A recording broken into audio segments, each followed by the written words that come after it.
Saya ingin dekat dengan Allah, tetapi orang tua saya berat untuk memberi izin bertemu dengan para ulama. Bagaimanakah solusinya? Orang tua melarang belajar ilmu. Ini merupakan persoalan yang sangat sulit, karena orang tua kita itu merupakan jalan untuk menuju surga. Seandainya orang tua itu riza kepada kita, maka dengan rida orang tua itulah yang bisa masuk surga.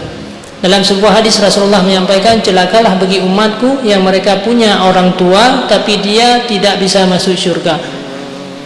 Menyakitnya yang urusi tidak perlu masuk surga dengan lewat haji, tidak perlu masuk surga dengan lewat yang lain, menghabiskan uang yang begitu banyak untuk umrah berkali-kali. Orang tua itulah merupakan jalan yang paling mudah kita untuk masuk surga. Nah, dikala urusi katanya yang gelarang katanya untuk mencari ilmu pengetahuan agama yang betul-betul, karena mereka awam, berdoalah kepada Allah, mintalah solusi kepada Allah, jangan melawan mereka.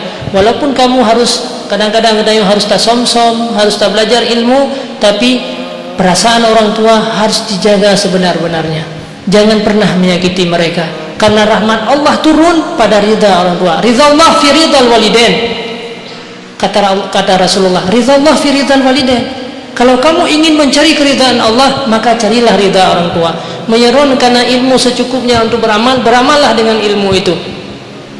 Menyeron rencana untuk menambah ilmu pengetahuan dalam urun syi'ra negelaran, maka pegah begat betul-betul ridha, berdoa kepada Allah agar Allah memberikan petunjuk kepada orang tua. Jangan menghantam mereka, jangan semena-mena dengan mereka.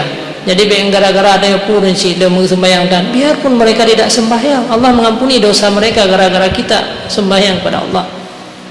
Orang syirik katanya yang berbuat maksiat kepada Allah, maka bikin puran menuntunbayang dan tidak boleh. Bagaimana juga disuruh katakan, wahai orang tuaku, wahai ibuku, wahai ayahku, silakan engkau berbuat maksiat, Allah akan mengampuni dosa kamu.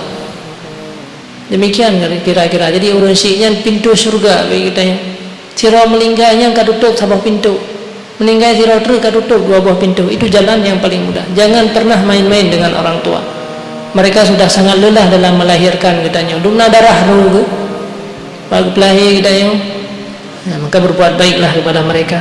Jadi menyana urusi katanya yang gelarang katanya ibadah kepada Allah, punya ibadat pokok kewajiban nyo hana wajib putih. Jangan pergi sembahyang katanya anjir, sembahyang juga tak bengih ngana upu. Karena la ta'ata li makhluqin fi maksiatil khaliq.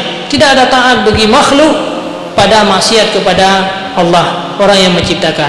Tapi yang gelarang rohna adalah ilmu fardu kifayah, maka mungkin menyampaikan berun syi'rona betul-betul sadar lebih baik demikian. Jadi jangan pernah melawan, jangan pernah kasar kata-kata katanya. Jadi peganglah dengan cara yang baik, mintalah petunjuk daripada Allah dengan cara urun syi'ra yang berita katanya bisa menuntut ilmu.